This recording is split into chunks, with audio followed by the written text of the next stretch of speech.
very warm welcome to ET Studios presents Future Brands of India in association with ET Retail. I'm your host Hemanshi Tewari, and today we are going to delve into the sustainable frontier of D2C brands with the founder who is revolutionizing the way we think about cleaning and personal hygiene. Joining us in is Simran Khara, founder and CEO Koparo. Simran, welcome to the show. Thank you. Thanks, Hemanshi. Happy to be here. Alright, so without any further ado, let's get into the discussion, Simran. To kick things off, let's start by understanding the genesis of Koparo. Terrific. So basically Koparo's origin story, right? So this was in the pandemic, you know, it was 2020. We were locked up at home, my husband, my 4-year-old daughter and I, scrubbing every surface clean, you know, making hand washing routines, making protocols ki bahar se parcel aaya hai, so how do you wash it, and you know, how can you touch it, after how many hours can you touch it, and so on. But you know, I realized that in my very well-meaning efforts to keep the family safe, I was actually building up toxins in my house, because your everyday cleaning products, you know, ये जो 100, 200, 400 नींबू की शक्ति है and ये जो 5 गुना 7 गुना सफेदी है, it comes with its side effects. You know, these products are laden with toxic chemicals. And yes, I was trying to keep my home clean, but I was actually coating it with toxins. And that sort of was not okay with me, right? And I think this was an environment in the pandemic, if you recall, we were all very ingredient aware. We were all trying to read up, you know, what's inside this, what does this chemical mean? And this kind of got the Koparo, you know, journey started for me, where I began to think that there has to be a way we can clean better. You know, cleanliness has to mean something more holistic, you know. I mean, we're in an environment where ab log काफ़ी organic दालें खा रहे हैं. We're looking at clean labels in beauty products and skincare. We're making all kinds of very conscious choices, right? But cleaning products, which is something which is done in every Indian home many times a day, we're still using the same घिसा-पिटा old products, right? There has to be a new way to clean. And that's when really, you know, I began to think about Koparo. All right, so sustainability is the cornerstone of Koparo, right? And absolutely, and being safe, you know. So I think when you choose better for the planet, you're actually choosing better for yourself. And the best part is you're choosing better for the future. You're choosing better for your kids. Yeah, all right. So we understood how you ventured into this segment, but please help us understand, how do you integrate sustainable practices with your product and operations? I think any business which kind of starts, you know, post 2020, right, you have the opportunity to design and do a first sort of principles thinking around how would you make a dishwash today. It's different from how you would make a dishwash 20 years ago. Consumers have changed. Our needs have changed. So at the very heart of any D2C brand like mine, it's our product formulas. So first and foremost, my products are using ingredients which are biodegradable. We avoid the use of certain very harsh chemicals which are present in huge quantities in your everyday cleaners from these large companies, you know, so we don't use any artificial color. So for example, you'll never see us claiming, you know, 400 nimbuo ki shakti and putting fluorescent yellow to kind of manipulate the consumer. That's the kind of thing Koparo will never do, right? We don't use any chlorine, any bleach, EDTA, phosphates, ammonia. We don't use any phthalates. So there is certain chemicals which are bad for children. There are certain chemicals that are bad for the environment, and there are certain chemicals that are bad for pets. We make sure that we avoid these three, because my vision and my sort of you know, benchmark is that if I make a cleaning product at Koparo, it is something that should be safe for a child to pick up and use. It's something that's safe around a newborn puppy or a kitten, and then I'm satisfied, right? And then of course it should clean. And therefore our formulations really are sustainable in that manner. All right. So Simran, whenever a new product enters into a market, there's a lot of skepticism around it, right? So how do you clear that skepticism, and how do you keep your consumers informed about your practices? Right. So I think, yeah, the biggest skepticism that we faced, right, and I'll make this about Koparo, right, as a founder. There's different consumer skepticism in different industries, but in cleaning, you know, there's this belief that agar chemical nahi hai to safai kaise hogi, you know. And the thing is, when someone is buying a cleaner, the first thing is that they need the surface to get clean. Then if you can do it in a safer manner or a more effective manner, fantastic, right? But first you have to clear that baseline of saying that it has to be clean. So for us, it was about doing rigorous internal testing to make sure that if somebody is choosing Koparo dishwash liquid, then the anti-grease action should be the same compared to a market leader. If somebody is choosing Koparo laundry detergent liquid, then again, you know, the concentration of the cleaning agent should be such that it is giving an equivalent clean. So a lot of my effort went into the product design to give that superior wow, right? I think other than that, you know, there will always be some skepticism about trying something new. But honestly, I think millennial couples, millennial families, the Gen Z now, they are willing to try newer brands. There's never been a better time than now in India to actually launch something new, you know. Availability and affordability, I guess, matters a lot for Indian consumers. Now, Koparo is an intersection of technology and sustainability at some level, being a D2C brand, right? So, can you explain your D2C model? So, you know, we have our storefront, which is like my flagship store, which is obviously my website. We have an app as well. We do sell, obviously, on other marketplaces. So we sell on Amazon, we sell on Big Basket, Flipkart, and we are also present on quick commerce. We are Blinkit and Instamart. We have begun certain offline stores, you know, in NCR only, but largely today it's an online play. It's very simple. You have to go where the consumer is, you know. The D2C consumer, particularly for grocery and home supplies, which is the category I am in, is very much you know, topping up in an Amazon and a Big Basket, on an Instamart and a Blinkit. So I need to be there. I need to put my best foot forward there, and I need to do my customer acquisition there. That's where we are. And I think in terms of online availability, you know, as and when your channels come up, we'd of course expand to them. And the next year will be also about expanding to 500 stores in the southern region in India. All right, so how is technology helping you in understanding these customer preferences? So, you know, I think when you have your own website, and our website contributes to about 32% of our overall revenues, you get a lot of rich data. You know, for instance, when I began, I had this sort of straw man image or straw woman image of a mother with a little child in her hand, and I said, this is what a Koparo customer is going to look like, you know. But the reality is that data taught me differently. You know, I learned that we have a fairly significant cohort of pet parents as well, who are also solving that they don't want toxins in their home. There's also a lot of young couples, sometimes single men, sometimes single women, who are living independently, and they are actually climate warriors, you know. They are concerned that we don't want to use a floor cleaner, which we then can't use to water our plants with, you know, the runoff of the water. So they are actually making very different choices than the previous generation made. In fact, they are making different choices from, let's say, the pet parents would make. So, and then we discovered another segment, a third segment, right, which is basically what I say, people who've upgraded. They're new homeowners. They're now suddenly living in apartments with a very high spec, you know, and they're saying, okay, now I've invested so much in my bathroom fittings, now I want something which is a tap and shower cleaner, which gets rid of hard water stains. So, you know, after understanding our consumer sort of segments, we actually develop products for them. So for our pet parents, we realized that pet parents is a big cohort for Koparo, thanks to our D2C data.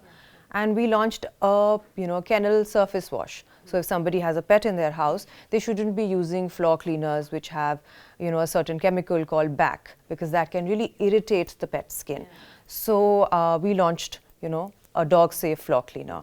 For people who are the new home owners who are upgraded their lifestyles, they're willing to now spend more in their house, we actually have a marble-safe floor cleaner. We even have a wood-safe floor cleaner. We launched a furniture cleaner with that same insight, you know, saying that now there's so much exposed wood in people's houses.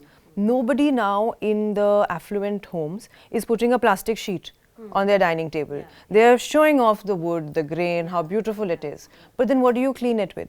If you go and clean it with a blue spray, you're going to ruin your wood. So we've actually understood our consumers very well through the data, and I would say we've even begun formulating products for them, right? Of course, there's a lot of other things you can do, because shop tech is huge, right? So I think some of the newer age software and tech success stories, let's say a Razorpay or a Unicommerce, right? They've basically been built on the back of the fact that D2C is growing and blossoming and thriving the way it is. So one obviously uses shop tech, one uses marketing tech, and you use a bunch of sort of CRM tech. But I would say D2C brands today are in a position to actually mine the consumer data and actually come up with products. And nobody can do it faster than D2C, right? I mean, even if a large company has the same insight, it would take them not less than 18 to 24 months to launch a product. Whereas a D2C brand can do that in you know, I would say 1/6 of the time. Yeah, you've made two great points, one on technology and one on how D2C segment is growing, and a lot of startups are growing because of this segment, right? I'll circle back to how D2C is growing, but first let's talk about technology. How do you maintain sustainable operations in your supply chain, and how technology is helping you to do that? Right.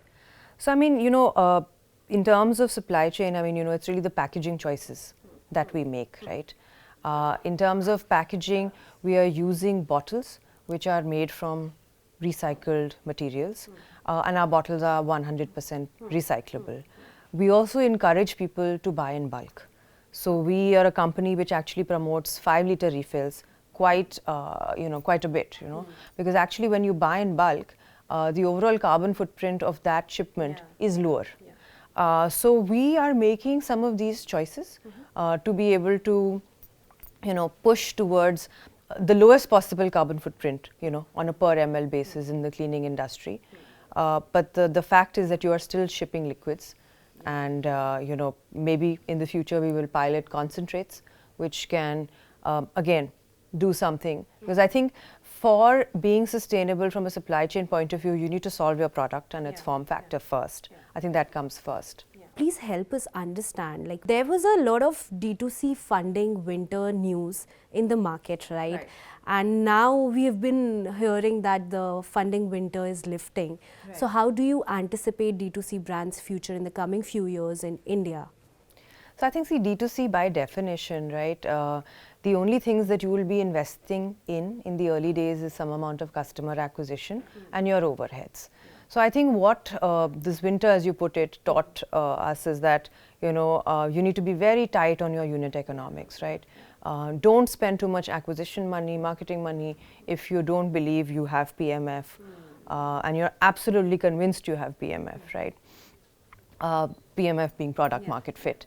And I think be lean, you know, be lean on your overheads, be frugal with your costs. So I think basically it kind of got a little bit of discipline. You know, wo hota hai na, like, you know, you have a principal who comes in who's a little bit strict, and then suddenly the average of the school just lifts.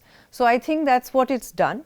It's just made everybody tighter and made you sort of question your decisions, you know, twice before you actually spend the rupee.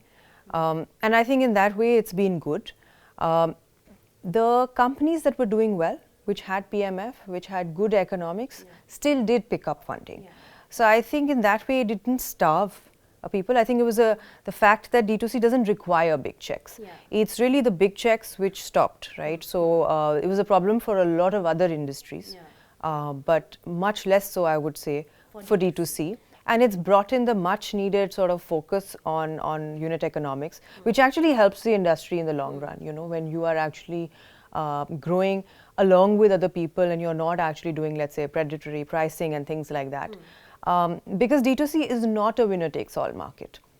You do have space for somebody who has 20% market share, as well as somebody who has 11% market share and somebody who has 8% share. So in that way, I think it's been less of a winter for us. All right. I think product is the differentiating factor when it comes to D2C also. And you were talking about being frugal.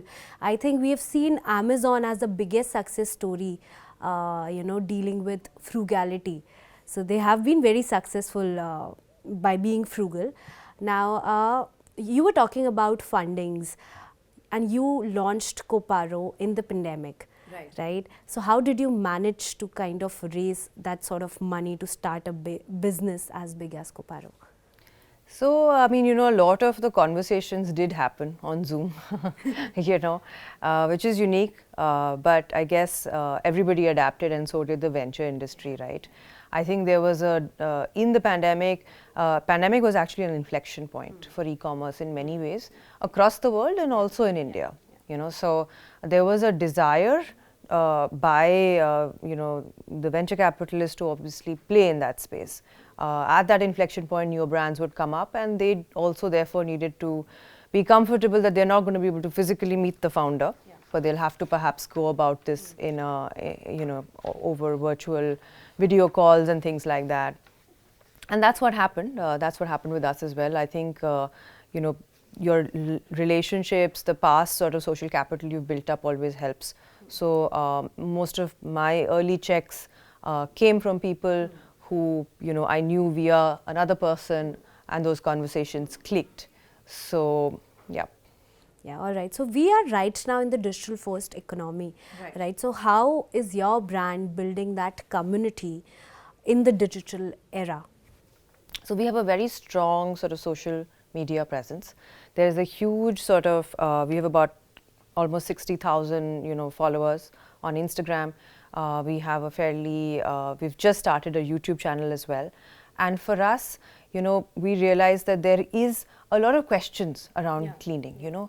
Somebody wants to know how to clean white shoes. So cleaning white shoes, you'd be surprised, it's a major search query, on YouTube, right? There are smaller questions like, how do I clean my chopping board? What can I do to prevent mosquitoes? Is there something I can add in my floor cleaner? So we try and be informative, we try and be helpful in an engaging way, because millennial couples, which is really the core TG for Koparo, right? They are consuming content on social media, on YouTube, and we do want to be present there to answer those questions and give back to that sort of community of users. All right. So as we look into the future, Simran, what trends do you anticipate in the D2C segment, especially for sustainable brands? I think, again, I'll take a leaf from what we have been seeing at Koparo, right? I think there are various decision points at which, or life inflection points, right, at which brands enter the home. And those are the best points, because that's when you are actually open-minded about trying new things. So I think, there will be a lot of creation around of brands and products and, entire ranges around obviously parenting, around pet parenting, around people who are choosing consciously better for the climate, and then around home ownership, right? So anybody who has a new home will be looking at newer tools, newer liquids to clean those surfaces. So this was my industry, but frankly this would apply to many more, right? Because I think it's about sort of digging into your own data, talking to your consumers. Just as an example, we are trying to figure out that we want to do some ATL, we want to do some branding, right? So one is, you can speak to agencies and you can, understand the lay of the land. You can read reports and understand the lay of the land. But we actually decided that, we've got all these phone numbers. Let's actually, each team member, do 25 phone calls. Cold calling. Yeah, cold calling, absolutely, right? Cold calling, and let's ask them, where are they consuming media today? What are they consuming? What are the ads that they remember? Which ads do they not like? Just get feedback, right? And that's the richest form of feedback that you're getting, and you're getting it, literally, quote unquote, free of cost, right? Yeah. And these are your consumers.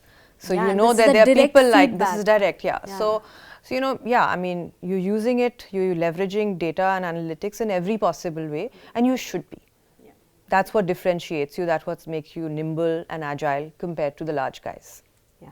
So, all right. So, as we're wrapping this conversation, you are a woman entrepreneur, right? And you write a lot about women at work as well.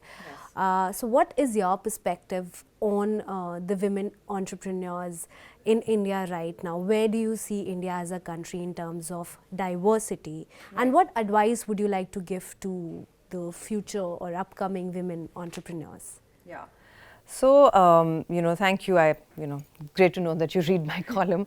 I think, India, the women workforce participation is abysmal, For an economy of our size, comparably, we're worse than some very struck countries. And no logic explains this, right? Because we have rising literacy levels. I would argue we are safer today than we were 10 years ago. I would also argue that societally we are better off today than we were, let's say, 10 years ago. Yet, women workforce participation is very low, and in some years it declines, in some years it goes up, but it largely meanders. It's not even a quarter of the workforce. So I think the biggest message that I have is please come out and work. Please come out and work. It is so important. There are benefits, of course, very tangibly speaking, because if you have a double income home, then there is a better quality of life that you're affording for your family. But that is just the economics of it, right? The reality is that there are a lot of social benefits in terms of the independence that you get as a decision maker. You actually get a voice on the table, which you get only because you earn money. And I think it's just the best role model that you can set for your children, both for your son and your daughter at home, that, the mother is actually working. You're going to perhaps raise more independent children. So the economic and the social benefits, both for the home today and the home in the future, because of the role modeling that you're doing, is so terrific. So my biggest message is, please work, And I think there are so many, sort of excuses to say that I can't, right? But it's never been easier. It's never been easier. We're more accepting as a society than ever before of a woman being at the workplace. It's safer than ever before. And there's definitely more jobs than before. So please work. Yeah, all right. So work, go out and explore. Absolutely. That's the message from Simran. Simran, thank you for this conversation. It has been truly an enlightening one. To our viewers, thank you for watching ET Studios presents Future Brands of India in association with ET Retail. Stay tuned for more such episodes.